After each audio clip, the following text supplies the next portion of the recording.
Welcome back to McCall's Quilting Parisian Grace Quilt Along. I'm Laura Roberts and I'm so glad you're here with me today.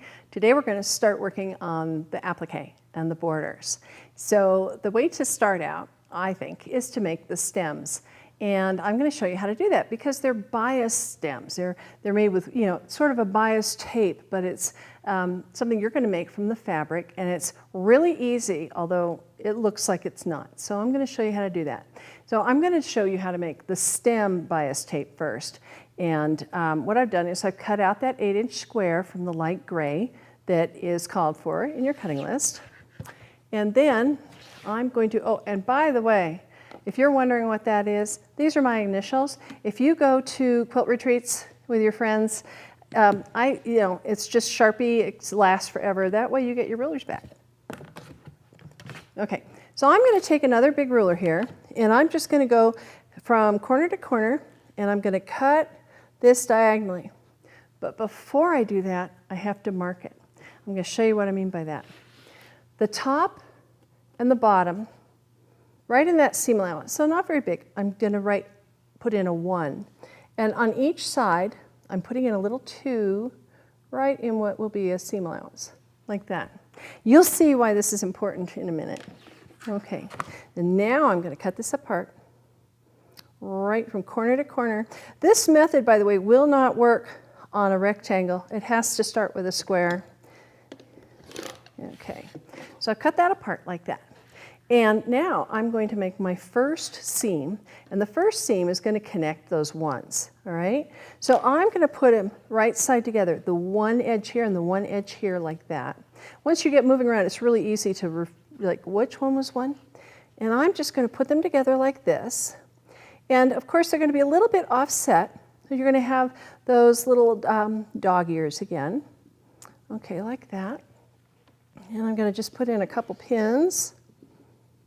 Now this is going to be a bias stem, and that means that it's going to have that stretch that the bias has, but it doesn't mean that you can't put a little starch on here.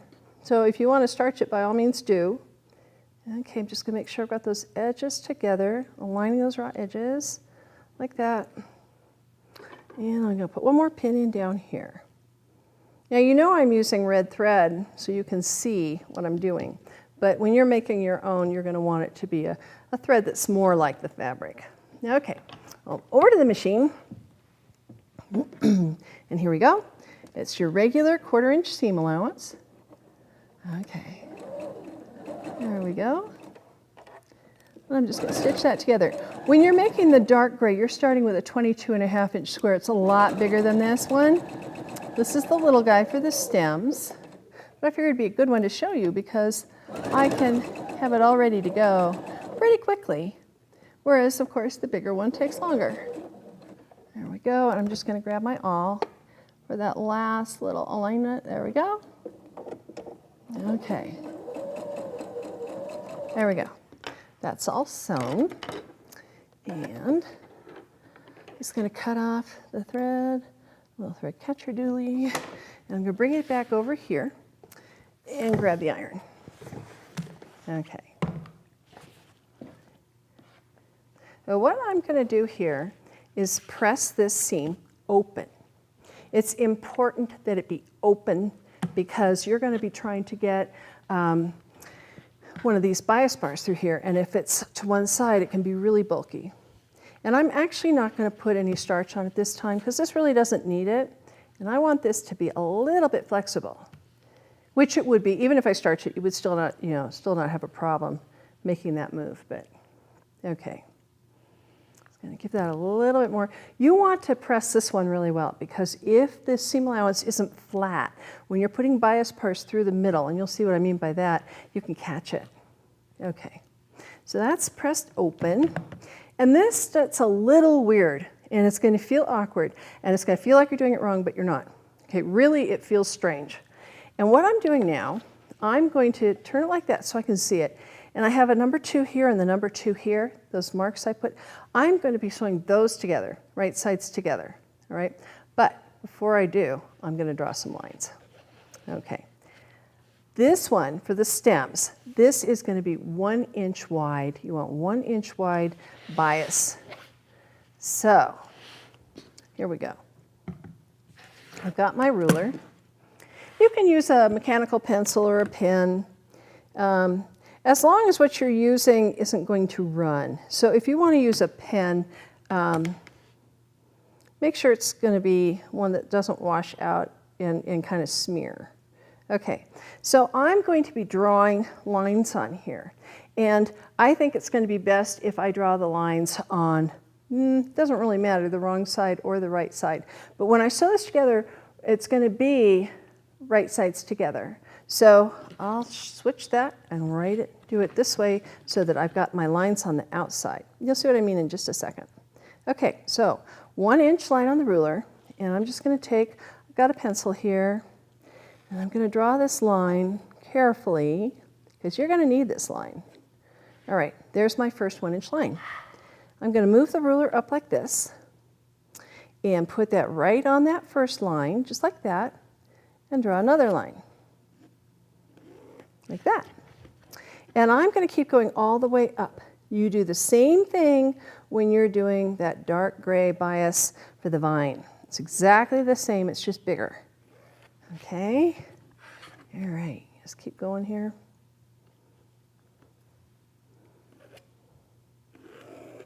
If you've ever wondered how to make continuous bias from a square, this is how you do it. And it's really easy, although it looks kind of complicated. And when you first do it, if you don't have the 1 and the 2 there, you're sure you're doing it wrong, but you're not. Okay, so now I've got right sides together, and I've got my 2 and my 2, which means I'm going to be putting these things together like this. It feels really strange. And it's actually easier to do on the bigger square, but I'm going to show you how to do it here first. Okay, so in order to make sure I have that 1/4 inch exactly where I want it, because these are strange, I'm going to put this back down, grab my ruler, and now watch what I do. These, I'm making little hash marks. I've got the 1/4 inch along that edge, and I'm only making marks on these lines, right at the line, like that. Okay, and I'm going to do the same thing over here. Alrighty.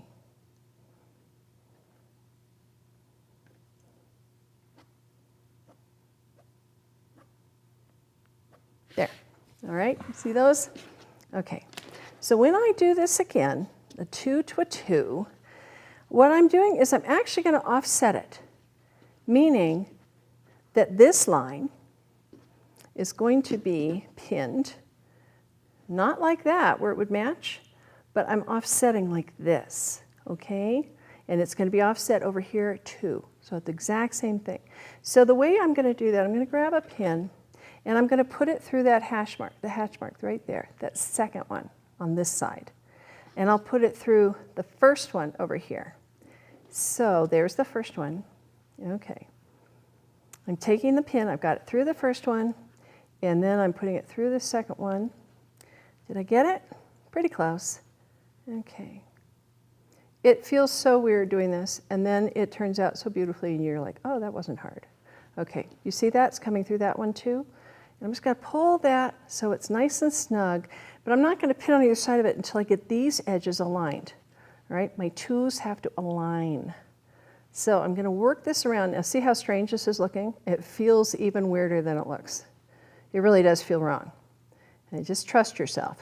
Okay, so I've got that like that, just about there. Okay, and I'm going to put a pin through this one, like that, keeping it, I want it aligned before that pin goes in. Okay, like that. And then through the other one. Okay, see it's not quite there, and that matters.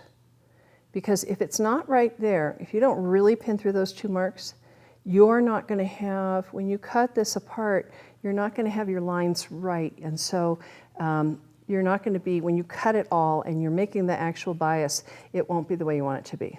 Okay, so now I've got a couple pins in there. That looks pretty good. I'm going to actually rock that first one. There we go. And now I'm going to hold these raw edges aligned like that. That's pretty good.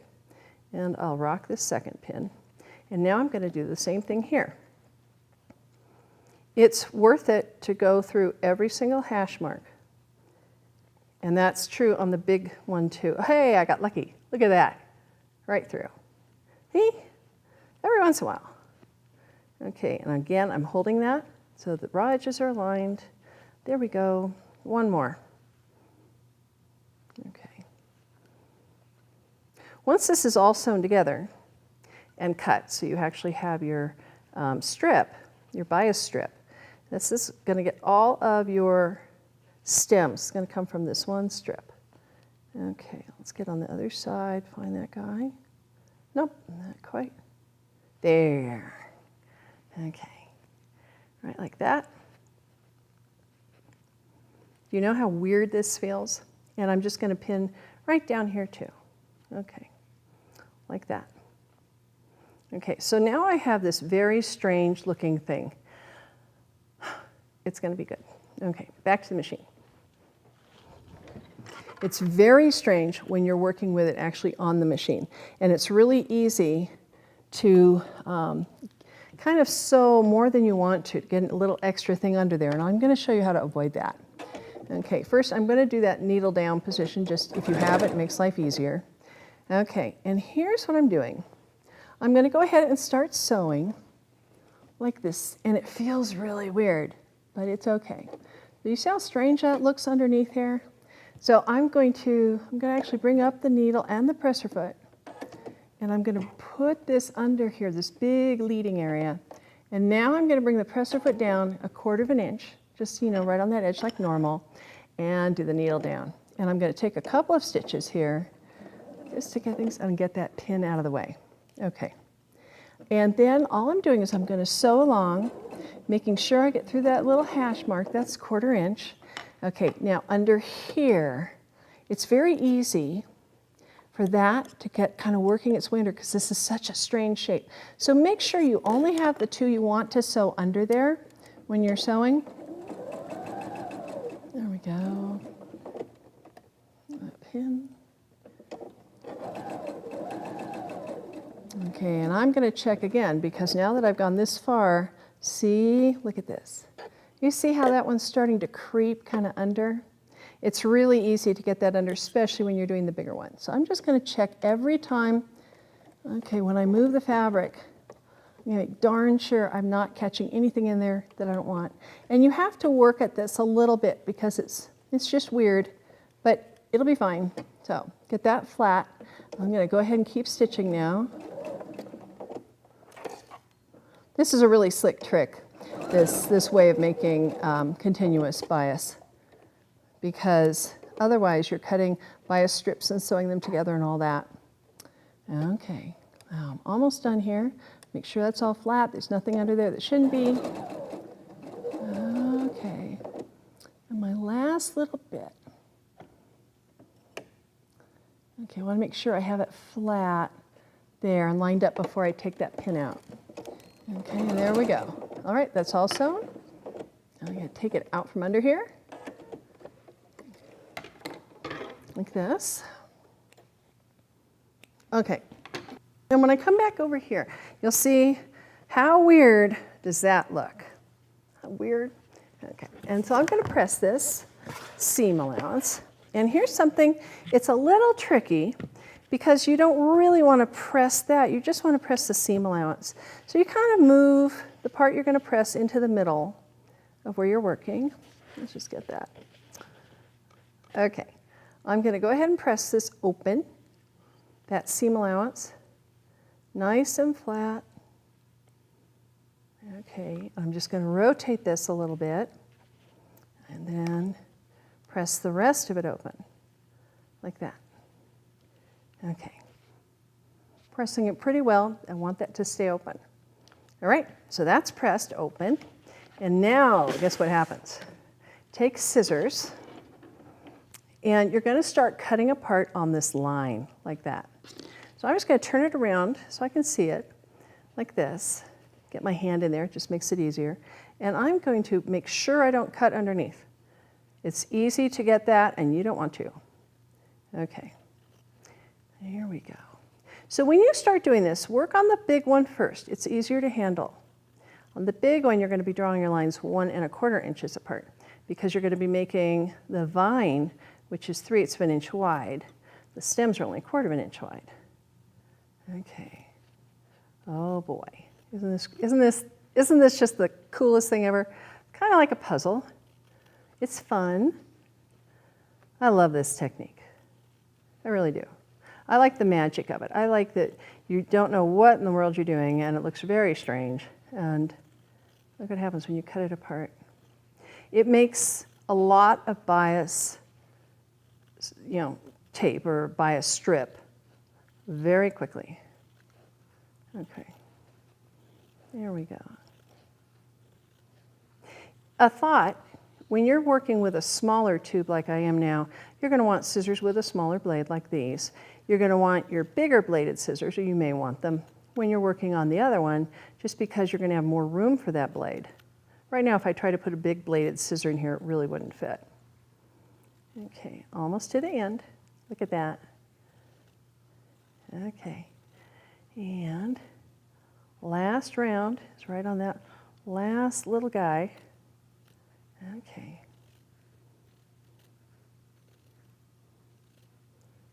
Here we go.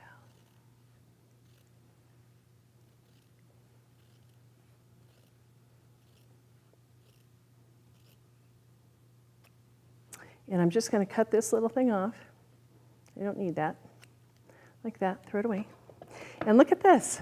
You see all this? That was what, 10 minutes to make this much of a bias strip? It's actually pretty darn quick. I'm going to do the same thing over here and just snip that off.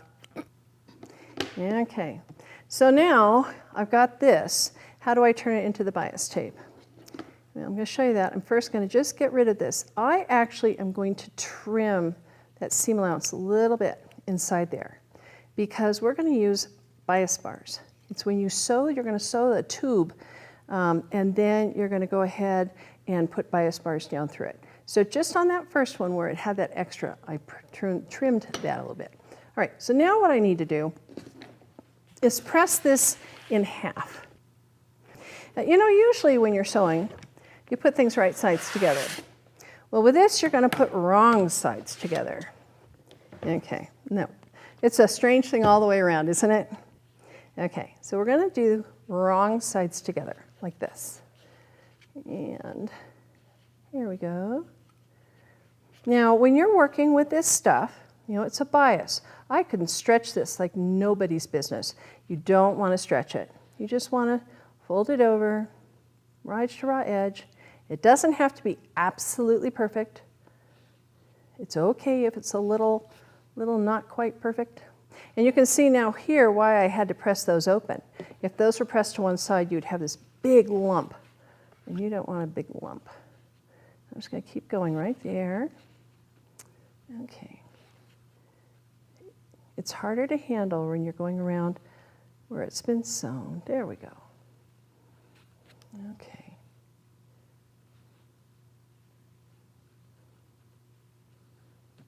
If you wanted to add some starch right here, you sure could.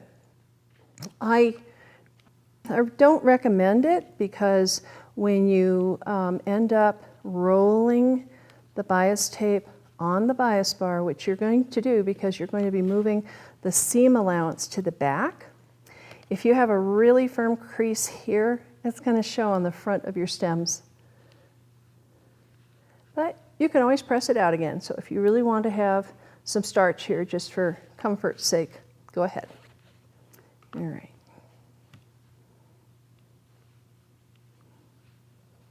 Of course, when you're home, you're going to have a great big iron.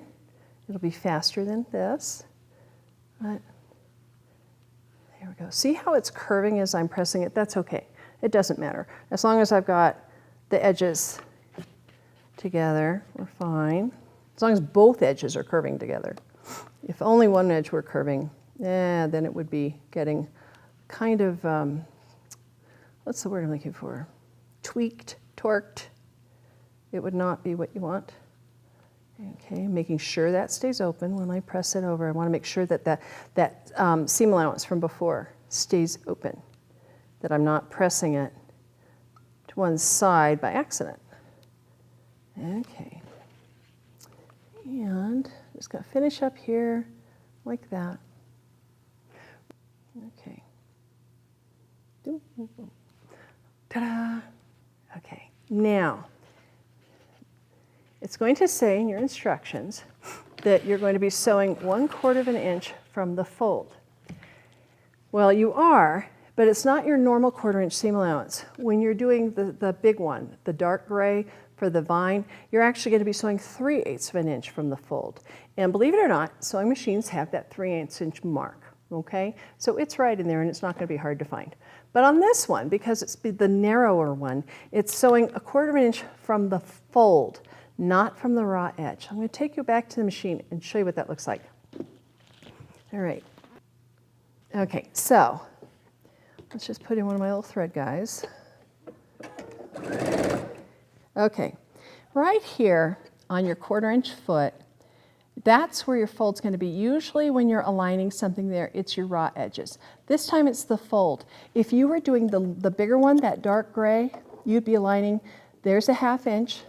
And on this machine, the 3/8 inch is right there. It's a little groove. And at home, you'd be able to see it on your own machine. But this one, because I'm doing the stems, it's a 1/4 inch.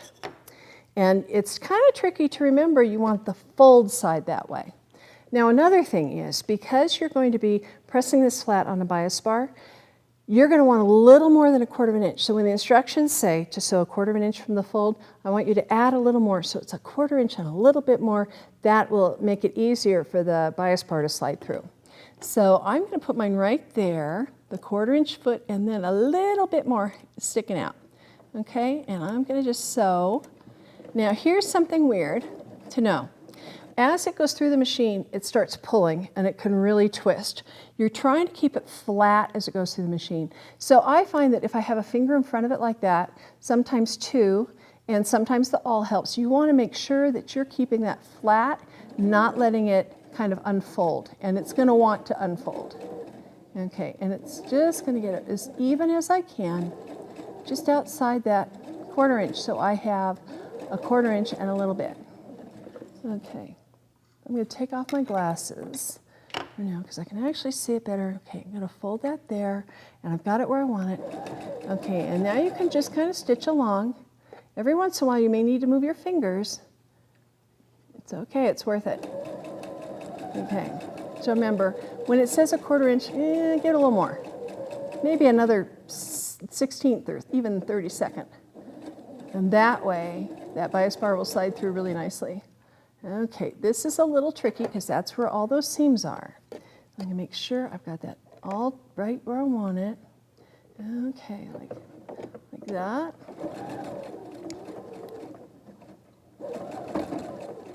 You heard that thunk, huh? Okay, there we go.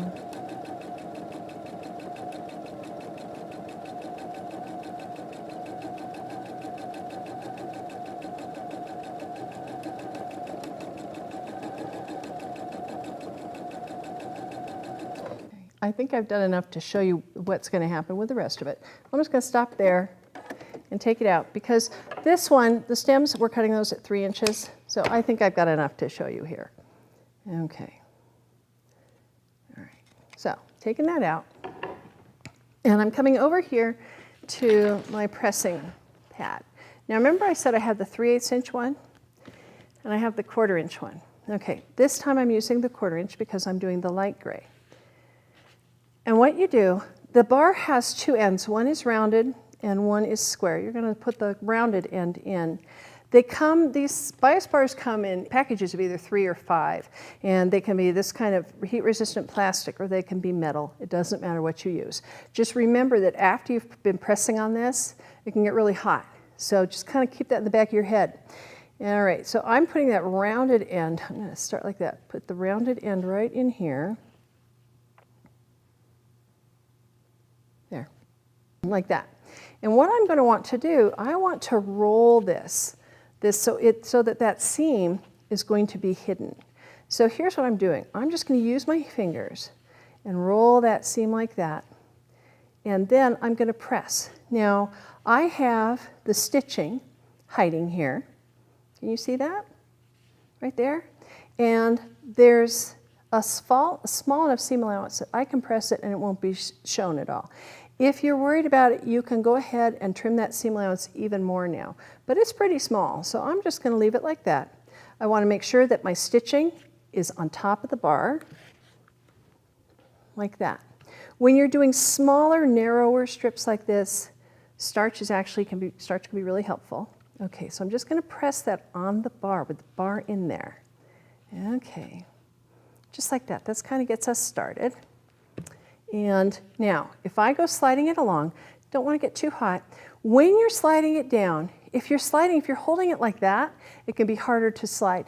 You're better off holding the sides. And I'm going to show you something really interesting here. See how it just goes right along like that? Okay, it's not a problem. When you pull on it, if I were to pull here, because it's bias, when I pull on it like that, it gets narrower and can actually be harder to move. So rather than pulling on it like that from below, I'm going to be right there, right next to it, and move my fingers so they keep going along like that. Okay? If I pull here now, it's going to get too tight to move. See that? Won't move. So you're pushing it down like that. Okay? So when you get to this seam, I just went over seam, and it's a little trickier. It's a little harder to move it along, but you can still do it. And remember, you want to hold from the side. If you do this, it's just very hard to get it to move. Okay, so this one that I already pressed is going to come off the end, like that. See? That's off the end. Okay, so I'm going to grab this and show you how this works. Just squits, like that. And I'm coming back here, making sure that my stitching is on the side of the bar. It's right where I can see it from the back, but not the front. And I'm just going to press that seam allowance to one side, like that, all down the bar. When you have something weird here from that seam, I'm going to trim that off later. Okay, now do you see how the stitching here is getting toward that side? I'm going to roll that back because I want to have room for my seam allowance. I'm just going to roll that back with my hands like that. It's really easy. You don't have to, lick your fingers or anything first. Okay, there we go. Just like that. Okay, and I'm going to go ahead, same thing. I'm sliding by pushing down like that and holding the sides. And that's all you're doing. See how when I pull, I want you to see, pull, look how tight that gets, because it's like one of those Chinese, what do you call them, where you put your fingers in and you're stuck. So pulling doesn't work, you have to push. All right, like that. Like an inchworm, sort of. Okay. Now I'm coming up to one of those little seams. If you get stuck on a seam, and it's easy to do that, what you do is you start rolling it back and forth. So I'm just going to roll that back and forth like this. And rolling it back and forth like that will get it past that seam. See? Now over here, I'm almost past the seam. Not quite, just keep rolling. Like that. There we go. Okay. It's okay if it takes a couple tries. It really does. It'll break free and then you'll be good. Okay. There we go. And we're coming. Isn't this funny? It's like when you're there. Now I got it. Ha ha ha. There, see? So don't give up. The only time you really get in trouble doing this is if you didn't have that extra 1/16 or so of an inch in addition to that 1/4 inch. Then it gets so tight. If it's really that tight that it won't slide on the bias bar, you're probably going to have to do it again. Okay. And see, sometimes it goes right past the seam like it did there. All right. Feed that on until everything is off that I've already pressed. Like that. Okay. I pressed that already, so I'll do a little bit more. Almost to the end there. All right. So, same thing. I'm just going to make it so that the stitching is close to me on the bar, like that. And I'm going to make sure it's nice and flat before I press. So see if it's got gathers on this side, just smooth it out like that. See that? Because this is going to be the right side of your stems, like that. And then a spritz. And I'm going to press that so that seam allowance is hiding. Okay, just like that. Do not press your finger. It hurts. And you don't have to worry if it's something is being sold as a bias bar, it is made to take the heat of the iron. Okay? I saw this plastic set, I'm like, really? But of course there's lots of heat resistant plastic out there. Okay, see once again, you see how the stitching's getting too far away and that seam allowance is starting to stick over the edge. I'm just going to work it back. This is the hardest one you're going to have to do. The thinner they are, the harder they are. And you'll still see, I wanted to show you, even the thin one is so easy. Okay, there we go. Ta-da, that one's all pressed. And I'm just going to slide it off of there. If I pull now, it's going to stick. That's why you push. Okay, so now I have that done. I'm going to put it so it's right side up, like that. And I'm going to give it one more pressing from the top. Make it look all nice and pretty.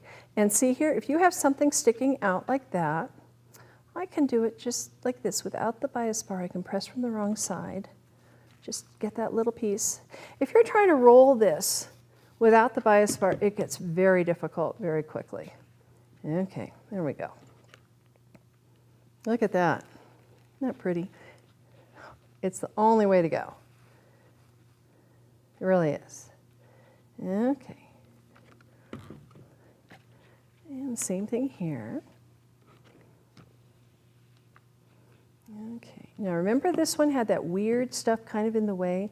If I want to, I can take scissors and just trim that a little bit, making sure you don't cut into any of the stitching. There, just like that. That way there's less to hide under here. Okay, all right. Turn that over. If you find that when you're doing this, you get to a place where it's really narrow and it won't go on the bias bar and you're sort of in this now what do I do thing, what you can do is if you have, on this one, if you've already got 3 inches, that's good. Go ahead and just cut it right there. And as long as you have 3 inches, it's okay because sometimes it's hard to do it all at once. It's just not going to happen because you got something too narrow. Okay, well, there we go. All pressed, ready to go. And then, like we said, I need 3 inches for my stems. I'm just going to look here on the mat and measure, like right there. All right, and then another one, 3 inches. These don't have to be exact. The ends are going to be hiding under other applique, but you want to be close. There. And I'll just keep going like that until I have 12 of them. And that will be my stems all ready to go. So the next thing you need to know is how to position the vine on the on the border so that you have things where you want them and so it looks like the quilt we have here. So I'm going to show you how to do that just now. All right, I brought you over to the quilt because it's easier to see this way. It can be hard to see looking at a photograph where you want to place your spirals and your vines. So let me show you how this is going to look.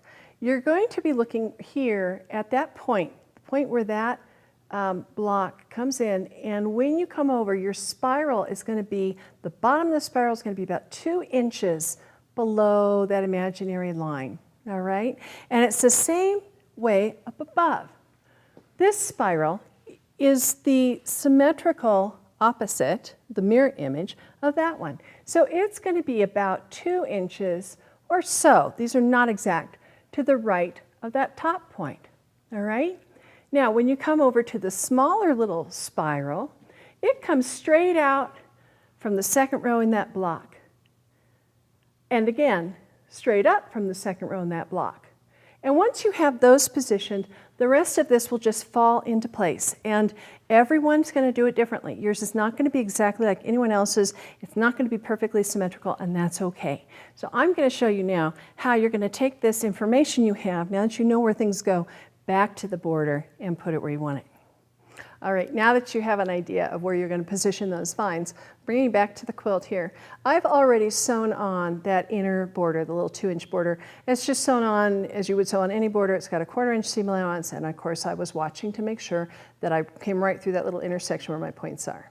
Okay, now usually when you're going to sew on borders like this, you're going to go ahead and sew them on and trim. Okay. But what we want to do here, I'm going to tell you something that is not in the pattern, but this is something I learned from experience. It's so much easier to applique the vines and the leaves and everything else when you don't have that border strip already sewn onto the quilt. But if that's what you want to do, how do you position it so it's going to be in the right place when you do sew it on the quilt? And this is how you do it. Measure your quilt, starting because you're going to be doing the side first. Measure your quilt from top to bottom, raw edge to raw edge, in multiple places across the quilt, okay? And then take an average of those and cut that strip, which is this one, this border strip. This is the 72-inch strip. Go ahead and cut that to the proper length of what your quilt actually is, the center of your quilt. Go ahead and cut that to the right length. And then when you start positioning your vines and your appliques, you're going to have this in the right place, because when you come up here, you're going to sew it on once it's got some of the applique on, not all, but it makes it easier to do it this way. You're going to sew that, you know, as you always would. You're going to even those up and sew it on, but you'll already have some of the applique in place, and it makes it a lot easier, okay? So remember, measure top to bottom, raw edge to raw edge in several places, average it, and cut those side strips first. Okay, and then I'm going to have you do the same thing on the top. I want you to measure width to width, you know, the width. So raw edge to raw edge, left to right, measure it in several places. Come up with what your average is, okay? And then you're going to add for these side borders. So you're going to add these finish at 9 inches. You're cutting them at 9.5. So go ahead and add that 9 inches. All right, to that first measurement you had, which was raw edge to raw edge, and your total measurement will be correct. So you measure side to side, you had 9 inches on each side, 18 inches, and cut to that, okay? And once you have those cut, then you'll be ready to go, and you won't be trimming later. And one thing that's really important, you're going to cut both side seams to that new measurement, and both top and bottom to the new measurement. Okay, so now you know that, you're set to go. So I'm just going to move that out of the way. Move it over a little bit. Okay, so I was showing you about positioning and how that one spiral is about 2 inches either below or to the side of the center of the quilt center. Okay, and that's going to be, I know it's kind of big trying to show you everything, but it's going to end up being, when I have this aligned, and of course I would measure and make sure I had it properly done. All right, I'm putting that over there so I have room for that corner. I've slid 9 inches over. So I have this here, and what I'm going to do is I'm looking at this, and I know it's about 2 inches to that side. So I've got one of my dark gray strips, and what I'm going to do is I'm looking at the image of the quilt in the photo and looking at the thing right here. I'm going to want to start my little spiral here, and that spiral comes around like that, okay? Well, so the very end of it, I'm just going to just kind of bend that over a little bit. I know that it's going to start here and it goes out and comes all the way down, and the outermost thing is about 2 inches over here. So I'm just going to kind of guesstimate and place it. Now when you're doing this, you can pin it as you get going. Let's just get this guy the other direction a little bit. Okay, and everyone's different. You don't have to have yours exactly like the one in the picture. Here, okay, like, kind of like that. Okay, so that when that comes around, yeah, I think that's about right. It doesn't matter if it matches the photo. What matters is that you like how it looks. I'm just putting a pin in there, sort of a starting place. Okay, but what I'm going to do is work this around, and as I do, I'm going to tap it down with glue. So you can use either, this is just an Elmer's glue stick, plain old ordinary non-toxic, washes out glue stick. This is something called Applique Glue. It's from Jalili Studio. It's wonderful stuff. It's water soluble, so it will also wash out. It's got this nice little precision tip. Doesn't matter which one you use. And I'm going to play with this a little bit until I think I like how it's arranged, like that. And then I'm just going to put a little dab of glue under here. One little dot of glue. Oh! That's not a problem. And this is what I'm saying about this stuff being wonderful. It doesn't matter. I can dab it all over. It's just going to wash out. Not a problem. Okay, so I'm just going to do that again, only this time it won't go squirting everywhere. And I can rub it along like that if I want. And there we go. And I'm just going to kind of work that. How do I want that to be? Maybe a little bit of there, like that. Okay. And I'll show you what the glue stick looks like. If you're working with a glue stick, you want to make sure you're putting it on the bottom of your bias, not on the quilt itself. Okay. I'll play with it like this. I really don't want mine to be precisely like the one in the magazine because I want it to be mine. So it takes a little doing. Now this bias is what's making life easy for you, theoretically, because of course it's curving. I might just put a pin there to hold it until that glue sets up a little bit. Okay, like that. Do you see how it's getting a curve? If it weren't bias, if that were any kind of straight grain thing, you would never get the curve. It's the bias that's allowing that to happen. Okay, and I'm going to keep working like this, looking at the photo. Okay, like that. And I'll just keep, let's see, maybe how far out do I want that spiral to be? Maybe like that. Okay. And I'm going to just keep going like this all the way around. And here are a couple things you do need to keep in mind. This will be sewn into a seam. I strongly recommend that when you're positioning your applique, you stay out of the seam allowance. All right? There's one on here, the closest one is about 1/4 of an inch from the seam. So you could be out 1/2 an inch from the raw edge if you wanted. And so once you get this in place and you know you want it the way it is, okay, like that. And of course, you're going to keep going. You're just going to go all the way along. Then you can come back if you want. You can put a dab of glue here. It's easier to keep it where you want it in the machine that way, like that. This is if you're machine appliquing. Even if you're doing it by hand, though, I still use the glue, all right? And here's the thing that's a little bit different. When you're doing the side, I'm going to slide that over so you can see. When you're doing your applique, arranging your vine on this side, and I'm kind of doing this bottom right corner. It's easier to see this way. If I take the bottom, okay. When I'm doing this, it comes down from here, la la la la la la la, and comes across like that, right? Well, this isn't sewn on here yet, and this isn't sewn to that. So how am I going to arrange that? Well, what you're going to do, you're just going to take your bias tape, you've done everything you want to do, and then when you get up to here, you're going to give it, it needs a 5-inch tail. That 5-inch tail is going to be hidden under that little, you know, that thing that goes whoop. It's going to be hidden. You can trim it to where you want it to be, but leave it about 5 inches, 5, 6 inches, up to you, and don't applique beyond that point. So you're going to want to have maybe 1/2 inch or so that you haven't appliqued. So when you get to doing this, actually stitching it down, you just leave this tail.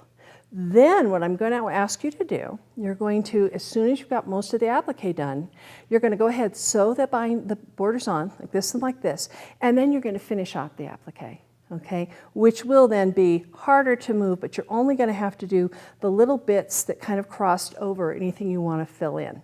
All right, so that's the way you're working. You put on the inner border, you measure the quilt, cut the strips to the right length. On this top strip, you can leave a couple extra inches, just make sure that they're hanging off the edge, and then you can trim it even later. But you really want to make sure that you have them trimmed, this one, especially your side trim, a side border strip, trimmed to begin with. All right, you play with it, you get it where you want it, looking at the photo, and then when you have it all set and ready to go, we're going to take it to the machine and stitch it in place. So I'm going to show you how to do that next time. One other thing to think about when you're doing this is a stem here. It can be hard to see on the gray, but you're going to want to just have an idea of where those go to. And so when you have everything placed, that you can, nothing that's crossing over that, then we're going to get back to actually sewing them on. So next time I'm going to show you how to sew on by hand, how to applique by hand, and 2 ways to machine applique. All right? I'll see you back here next time.